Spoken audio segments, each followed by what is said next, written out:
Ерөн сайтуудаараа оцсны дугааруудаар ярихаар нэг хүний $1000 л гэдэг юм л шүү дээ. Яриаггүй ширж үзсэн. Тийшээ. Зүгээр мөнгөө бэлчих тэгвэл билээ л гэдэг шүү дээ.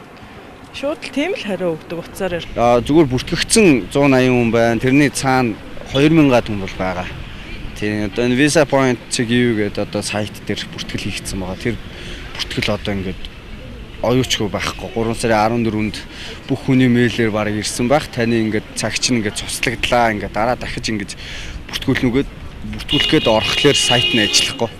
Тэгээд ямар нэг мэдээлэл өгөөч гэдэг элчин сайдын яам дээр ирэхэд элчин сайдын яам болохоор лав гарагт 2-4 цагийн хооронд ард иргэдэг хүлээж авч уулздаг байхгүй.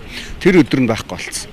Ямар нэг мэдээлэл бид нэр өгөхгүйгээд ингээд таг ерөөсөө л энэ хашаан дотроос нэвтэрч болохгүй, хашаан дотроос мэдээлэл авч болохгүй. Ерөөсөө л ийм байдалд орчол байж байна. Гэхдээ энэ цаг цуцлагнаас хойш одоо энэ 2 сар гарна л сар шахуул одоо ингээд эндээс салахгүй л байж байна.